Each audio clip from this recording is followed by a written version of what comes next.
Welcome to the Private Equity Exchange 2007, the only summit bridging the gaps between limited partners, private equity funds, corporate executives, and entrepreneurs. The Private Equity Exchange is the only venue where LPs, private equity firms, corporate executives, and entrepreneurs meet, enabling them to move quickly from ideas to deal crafting.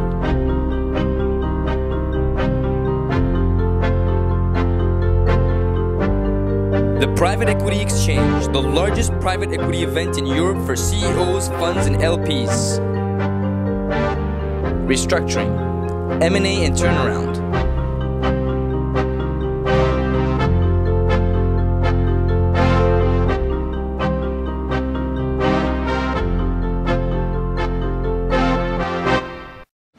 I came across a quote from a guy who does organizational behavior. And it's this one, and I thought it was rather relevant to the situation that you work in, your environment, because M&A is a pretty complicated thing. And one of the goals that our team has today is to make it a little bit less complicated. Now we go around and we think about how can we make it more grabbable, how can we get a handle on these things, and one of the things that we do is sometimes look at post and pre-acquisition functions. And I came up with this thing from Price Waterhouse's manufacturing barometer. They questioned 63 manufacturing CEOs in March of this year and said, what's the most important thing in making your M&A succeed? And it's kind of interesting because the first thing that they came up with, wonderful financial due diligence and screening application candidates, those really, the pre-acquisition activities came third and fourth, and with the post-acquisition coming first and second. And I think PwC did a little bit of analysis on this, and what came out of focus groups was that probably in M&A we don't focus on the post-acquisition activities enough during the pre-acquisition phase, because quite simply of the lead time. I'm going to give you a case study which has a number of points in common, in fact, with the case studies we heard earlier this afternoon of Eurotunnel and Bar Thomas, but certain particularities which I will explain to you. The business was called CAT. It's a logistics business. The turnover of the business is about 1.1 billion euros. There are two basic activities: vehicle logistics, which is 2/3 of the business, is delivering used cars from the factories that make them to the dealers that sell them. And what was called cargo logistics was the distribution of spare parts into the same dealers and sometimes into independent workshops as well. The business came out of Renault as an LBO in 2001. Renault had been preparing it for sale for some time and getting in some independent business. For those of you who remember, 2001 was a fairly euphoric point of the economic cycle. And it's fair to say that a very full price was paid. The Renault is a key. The involvement of Renault in this process is a key takeaway from this case study, in that Renault were effectively the hidden stakeholder in the process. The business was highly dependent, still highly dependent on Renault. Still, 2/3 of the sales of the whole business were with Renault. But what is also a very critical factor was that Renault was also very dependent on the business. Therefore, Renault could not afford to let the business go under, even if for political and for legal reasons they were very keen to be perceived to be not involved. Another important point is that it was an asset-light business. In other words, there was on the balance sheet very little that you could sell to pay back the debt. the structure of the business, it was sold to a consortium of 3 corporate logistics companies in various different fields of logistics. There was also in the a holding company called GAL, which was created as a vehicle for this transaction, and the debt went into the holding company, and there was 100 million. By the time we got to the crisis point, there was 100 million of bank debt left, and there was a listed bond which went through a Luxembourg company, which was listed in Luxembourg, which was also 100 million. The bank debt was widely traded.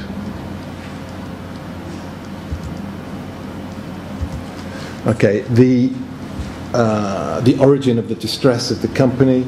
One of the principal reasons for the distress situation of the company was that the company was purchased in 2001 with a 7-year contract from Renault, but this contract had some, I would say, draconian terms in it, including a radical automatic price deflator, which very quickly ate away at the company's profits.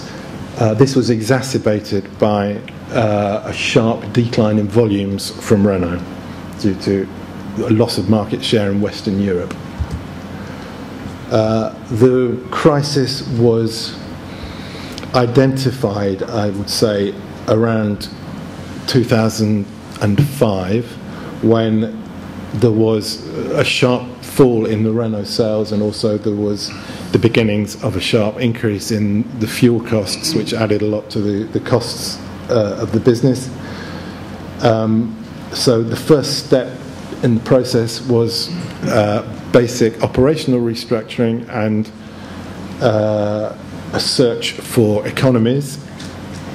I came into the business in the middle of 2005 as CRO, which is Chief Restructuring Officer, and was principally involved with looking for ways of improving profit and cost savings. This is not about you coming into a business with some extraordinarily brilliant insights that nobody else has ever come up with. 99% of it is about unlocking ideas that already exist in the business and having them implemented. And in my experience, those ideas tend to inhabit the level under the senior management and often tend to get stifled by the senior management. There was also very clear financial distress in that the bank debt had a capital repayment schedule that was very drastic, and it was very clear that whatever success you could have in delivering savings, the company would never be able to meet its amortization payments as set down in the original banking agreement, and therefore there had to be a renegotiation.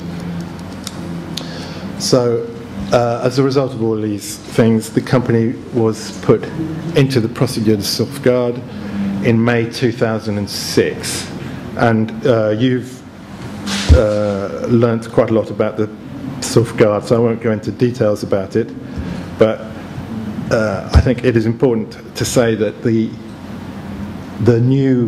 sauvegarde law was a key element in the success of the restructuring, and without it, it would not have been possible to get to the conclusion.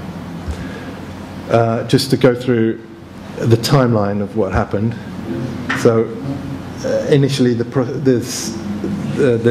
under the safeguard, the company was given 6 months.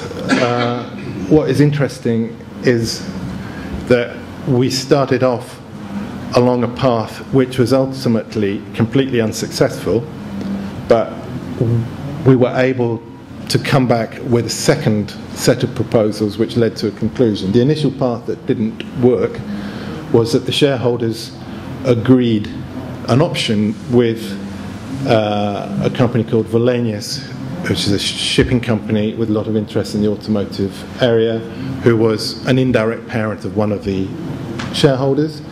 This option, in fact, expired without being exercised 6 months later, and we had to go back to scratch and look for new solutions. And the reason that didn't work is that because it was necessary to have, if you like, all the pieces of the jigsaw in place at once. And it wasn't possible to do a unilateral solution without the involvement of the other stakeholders. Clearly, the agreement of the banks and the bondholders was very important, and that's what delivered finally a solution. But as I said before, there was a very key hidden stakeholder, which was Renault, and they were in fact able to pull the strings in that they could block any solution that they didn't like. So we then went down the tack of negotiating the new contract with Renault. To cut a very long story short, the solution was unblocked, if you like, by the emergence of an agreement between a new vehicle, which was called VSI, and Renault, which was an agreement to agree, but it was a very important step in the process, that brought the other parties to the table. Now, I said that the entry into safeguard was a very key, important part of the process. There was also another important part of the process, which was, in fact, the decision in May to terminate the safeguard, because we got to a point where we were running around in circles, and there was a body of opinion that we should carry on continuing by one means or another the safeguard almost indefinitely. And the decision to go out of safeguard was not particularly popular among the stakeholders, but it did set a clock ticking which concentrated everybody's minds towards a solution, because there was then a very clear alternative: liquidation or a consensual solution. And within the necessary time frame, we were then able to negotiate the key deal with the shareholders, and then we had all the pieces in place to sell the business to VSI, who were then able to agree their contract with Renault. So the key takeaways, I would say, are that this deal could absolutely not have been done without the safeguard. It gave us the breathing space to get the deal done. It also enabled us to go up one path, come back, and go up another one. We also had the support of the French legal establishment, I would say, for any solution that was clearly seen to be keeping employment. Although the decision at the time to put a holding company into safeguard was a controversial one, and there was an operating company which employed all the people, which technically speaking was not connected to the safeguard, the court officials were very pragmatic, and they were clearly concerned principally by the issue of employment in the operating company. The other key takeaways, as I said, this hidden stakeholder, which was Renault. They had a strong position, but they also had one significant weakness, which was that they absolutely needed this company to exist, and it was physically impossible for them to reorganize their logistics with new partners. It just operationally could not be done, and that enabled everybody to see sense and get to a solution which, in my view, was in the best interests of everybody. And that's all. In fact, I'm going to briefly talk about the difference you have in the financial due diligence process between unstressed and distressed companies. So shortly, we're going to look at the assessing the opportunity, valuing the business, the timing, and the planning. First of all, what are you going to find when you look at a distressed equity investment? First of all, of course, weak management, which is reluctant to change. Of course, most of the time, the management is part of the problem. 12's not too bad. Lack of investment in new product and services. Effectively, failure to react to lost customer or market. Supply chain issue, this means poor. Cost base not appropriate, this means excessive. And stressed balance sheet. Sometimes also when you are in a situation where you have declining sales and profitability, lack of cash flows, in fact, management tries to get out of this situation by acquiring companies. They think that it's a solution. But in fact, because they are going to fail about the integration process, this will give the problem more harder. And I think we have some good historical example. It was the case, for example, for Big Ben Interactive. I know that you remember these video games dealers. When Big Ben tried to expand in Europe and particularly in the UK, he bought Planet, which was the #1 of the independent dealer at that time. And we know what's happened at the end of the game for Big Ben Interactive. And the biggest problem was that Big Ben failed to integrate this company. There is more recently another very good example that everybody knows here is MPO and MTech. And also it was a failure in the integration process. Next, in fact, what is going to be more difficult when you try to assess a distressed business compared to an unstressed business? It's of course poor quality information and disrupted trading records. In fact, you will probably find some black holes in the account afterwards. Damaged relationship with clients and suppliers, of course. Cash crisis. Limited time available for due diligence. It was mentioned recently that you have to make the deal in 30 days, so of course you will not have an overview of all the problem and the company, and you will have to assess your risk. And in fact, of course, because you will have no and maybe limited warranty in the best cases, this will have to be reflected in the price of the deal. Now, if you look at what is very key, and because of my sensibility, it was mentioned, people, cash. I think 3 words: cash, cash flow forecast, and of course within the cash flow forecast, working capital. First, you need to model payment and receipt. And because in fact, you know, you have a poor accounting system, weak management, it's all the time very difficult to get the information to build a proper model on payment and receipt. Estimate future cash needs, because everybody knows that in fact the price that you pay for a distressed company is not the symbolic euro, but in fact what you need to assess are the future cash requirements. This is key. And in fact you will need to cover the existing and the ongoing losses, to relieve the strain and working capital, and of course to finance the turnaround.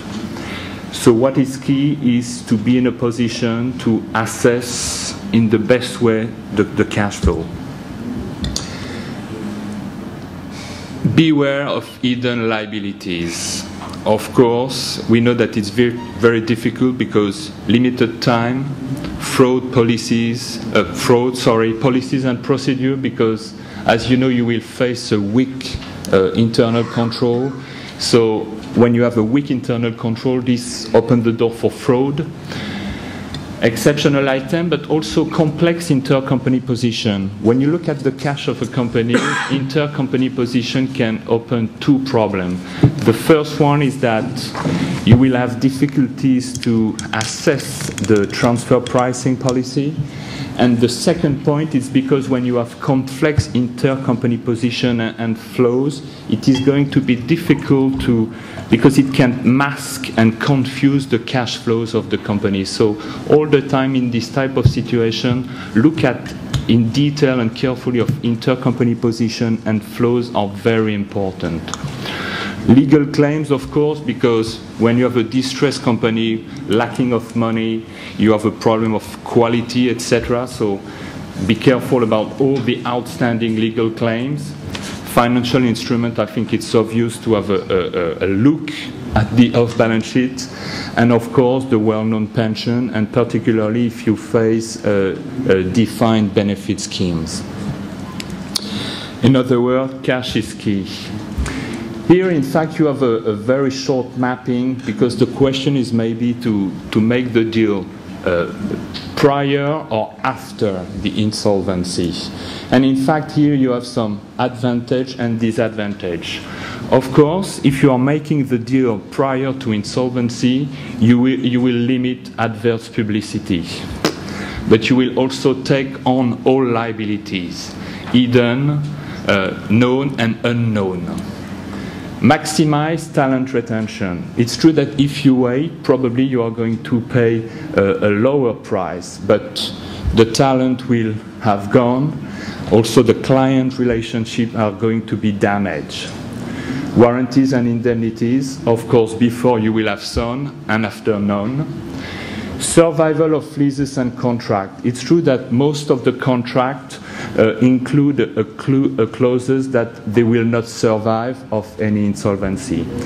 And retention of title issue, it's true that if you wait, you have a risk that after insolvency, some supplier came and want their retention of title.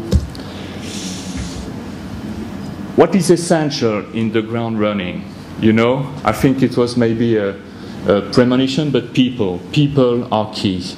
And I think it has already been clearly developed, and not only in this panel, but in the panel before too. People are key. You need to have the right people at the right time. And if you don't have it in-house, you need to take it externally. And of course, the structure. To finish and to sum up, what I think is important to take away is you will have to perform a very rapid due diligence, and it's not like when you are looking at the traditional LBO, you know, you have a massive due diligence process. Every detail has been checked and managed. When you are in this context, you need to take their risk. Your team, your external advisor are going to do their best in very limited time, limited information available, sometimes weak management, which in fact said that you don't have access, you don't have the information of what you are going to buy, so take your risk. As I mentioned, beware of hidden liabilities. It's not only the traditional suppliers, tax and social, etc., but it's the full set of liabilities. And it's true that in that context, one of the biggest headaches is to find the full extent of liabilities. This is the ideal world. Construct a cash flow to help valuation and understanding. As I mentioned, I said that build a relevant and robust cash flow is very difficult, but this is the objective if you want to really understand the business. Of course, the timing, we mentioned, maybe you can make the deal prior or after insolvency, so timing also and the link with the cost. Plan ahead, including exit. As we know and based on our experience, you know, it's not like in the traditional LBO when you prepare your exit after 24 months. Here, in fact, your timetable is at least 5 years. And to the end, I think structuring, keep it simple. It was mentioned in the panel before. Thank you. All right, good afternoon, everybody. I'm Bertrand Talabat. I'm working at Sisu Capital. So Sisu Capital is a London-based hedge fund with about 1 billion under management. And 3 years ago set up a distressed private equity fund with something like 150 million under management. So like Sun Capital, we exclusively focus on distressed deals, although we have much less capital. What I'd like to talk about is about the way to structure a deal. Distress deal, I think there were many examples about safeguard procedures. There was, of course, famous Eurotunnel case, very successful. There was also the CAT case from John, which was very successful again under safeguard procedure. Here I'm going to go maybe to the next step, which is the RJ, redressement judiciaire in French, which Sissou has experienced several times in France. For the last 3 years, I think we have made 4 deals in France, 2 in Germany. We are very happy about it. And let's go to my next slide. Very often I hear investors to tell me, well, I just want to do plan cession because this is really very clean deals. I only purchase assets and I've got no liabilities and problems are behind. Here my point is that as far as we have made deal in France, we have came to the conclusion that there is no right way to structure a deal. There are only, let's say, you've got to structure it depending on the competition. Sometimes you compete against trade buyers or private equity investors. Sometimes you just compete against the, let's say, the liquidation or the tribunal de commerce, which can be a challenge. I mean, sometimes tribunals are more aggressive bidders, let's say, than other investors.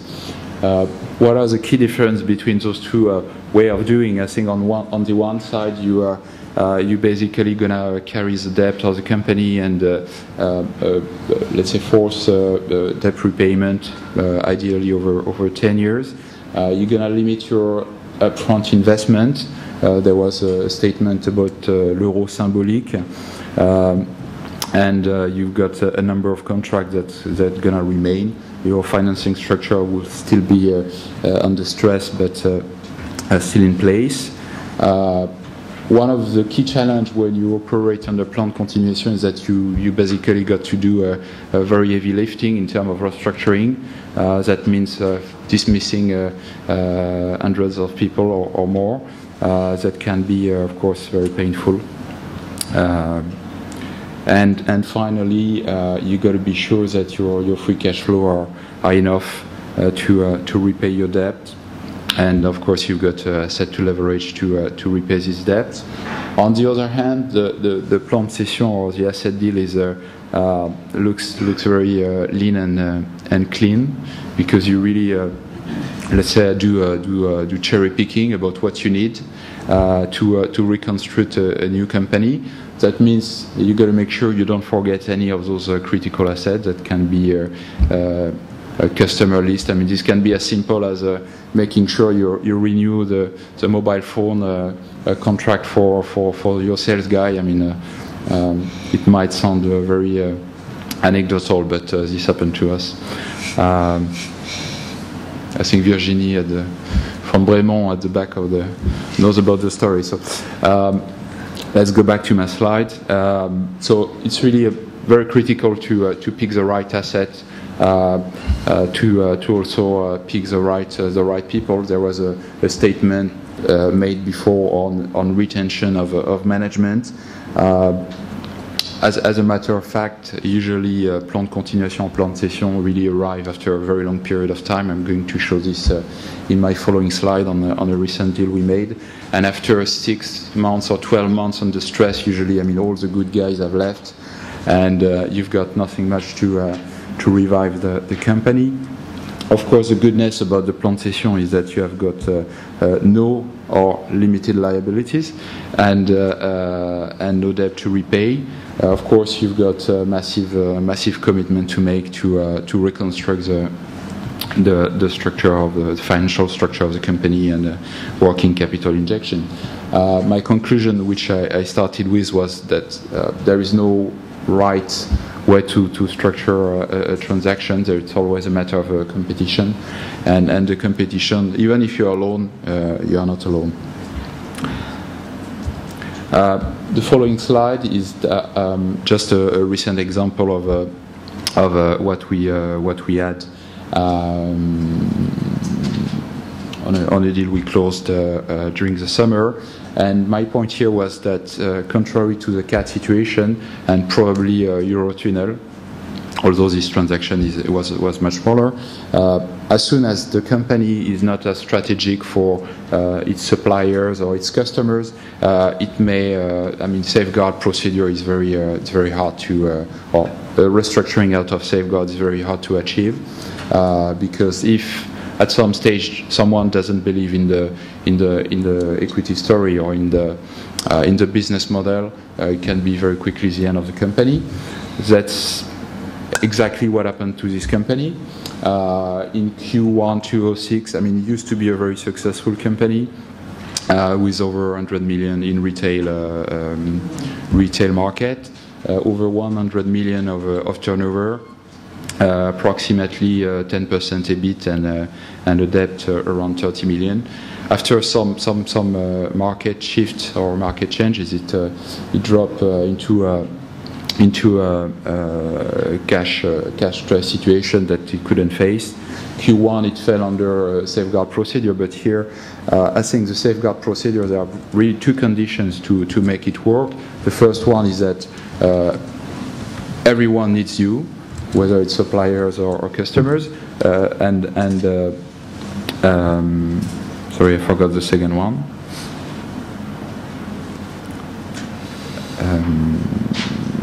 Well, okay, let's switch to another point, sorry. It's going to come back. Yes, and sorry, and no, okay, I missed it, sorry. So here, safeguard anyway was not, yes, sorry, my second point was to make sure the management take up the challenge. I think this was really the case at Eurotunnel, same for CAT. Here in this situation, I think the management was also, it was a shareholder owner, so it developed not a restructuring strategy to attract new investors, new money, and to convince the creditors, but it developed a top-line strategy that nobody bought. That drags the procedure. Restructuring was delayed, and less than a year later, the company was converted into a redressement judiciaire because some suppliers just cut the line. After this, I can only stress on what was said before on the speed of the transaction, as well as the need for due diligence. Even if we go for a plan de cession or plan de continuation, there are a number of issues that need to be checked. The cash planning, the working capital requirement, also the management is really of the essence. I think you can have a fantastic turnaround story to write if you don't have the right management that has the skills to face the situation, to make the painful decision, and to be bold. I think you're surely going to make a bad deal. As far as we are concerned, during the summer we closed this deal. Again, plan de cession is supposed to be very clean. It can still be very much of a street fight with a number of parties. Why do I say street fight? Is because you really have to rebuild the confidence with everyone, and this confidence just doesn't comes for free. So it can be, it's work in progress. Restarting a business after months of disruption or low trading activity is also a challenge because everyone is demotivated. So it takes a great management expertise to change that. And yes, I just gave some trading information about what this company should be doing next year, approximately 69 million.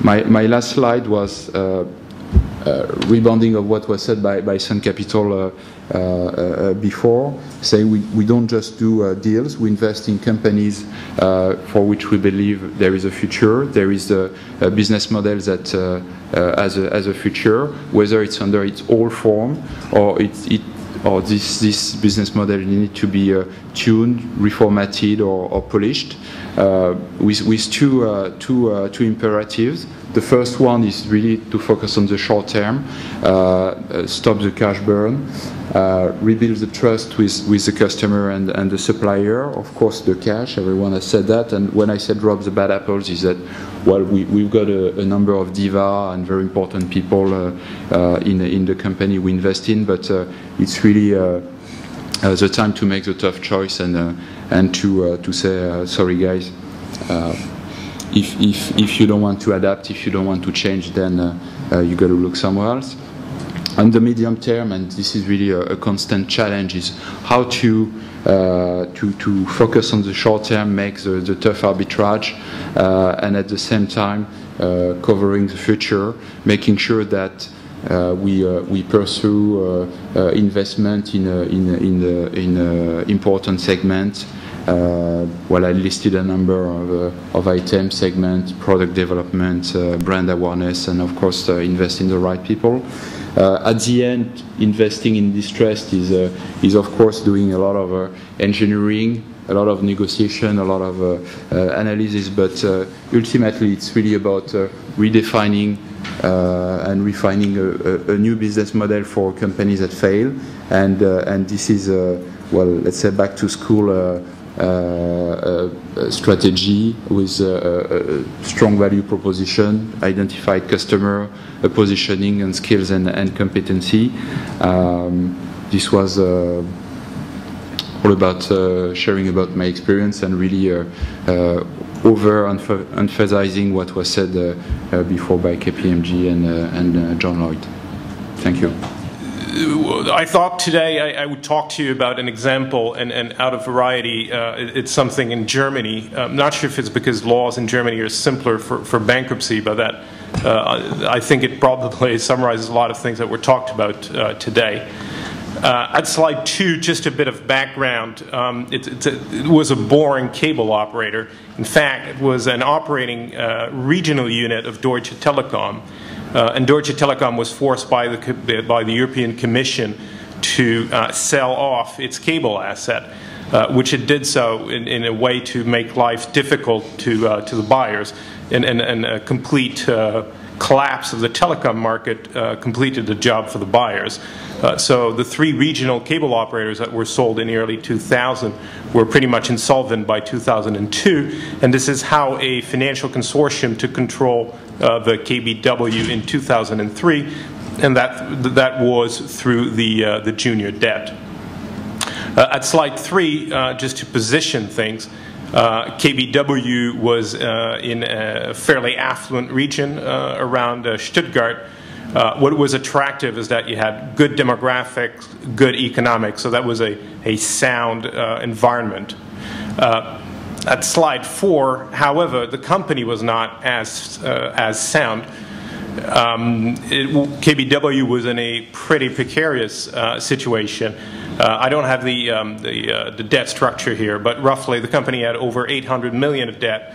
Was a debt to EBITDA ratio north of 11x. It didn't have its own management. It was managed as a subsidiary of a bankrupt company by an interim management firm. It had a workout banking group, and we had the privilege of having 18 banks that were members of this syndicate. The company was losing subscribers and revenues, and the company also was cash flow negative before debt service.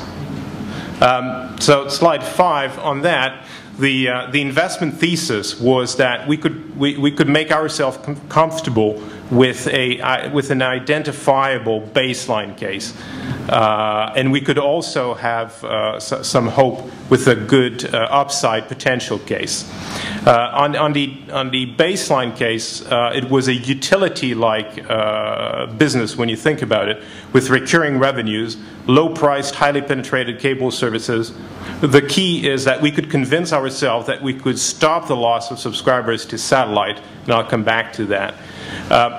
On the cost side, as a good Deutsche Telekom former operating unit, we thought there was a lot of low-hanging fruit, a lot of productivity gain that could be captured, a lot of outsourcing contracts that were overpriced that we could terminate, and we could also boost the EBITDA by replacing leased network components by investing in a network. And well, on the upside, I think what made us think that there was something there is that you have a unique network that was passing 3.2 million homes in Germany, well, in Baden-Württemberg. And the good news is that this network could be upgraded to provide broadband and telephony services to subscribers. The bad news is that it required a lot of money, but that was worth to investigate. If we go at the next slide, so what we did in the first, I guess that comes back to a lot of what was said today. The first was really the turnaround actions that had to be taken very quickly. The first one was very strict management control, very strict financial and accounting control, and tight cash flow management, and that was done directly by the investors. And that meant signing every check above a very low threshold, which makes you discover an incredible amount of things in a company, which is very amazing. Now, the also good thing about that is that it motivates the investors to very, very rapidly find good managers, which we did, but we did check their criminal record ahead. We also went around and did a roadshow of all the banks, and we managed to get them to agree to a one-year moratorium to allow us to implement our restructuring plan.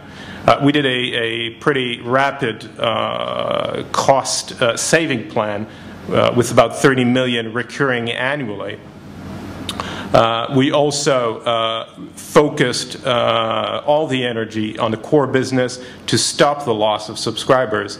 And we also, very early on, focused on re-establishing the image of KBW with employees, subscribers, partners, local authorities. Very quickly then we could switch into the relaunch phase, which meant really turning this company into an efficient, process-driven company focused on sales and marketing. That meant rebuilding the brand around the new services and also investing into the network as soon as we could gain some financial flexibility. And we were lucky enough that with the turnaround of the market, we could refinance the company and get the money to invest into the network.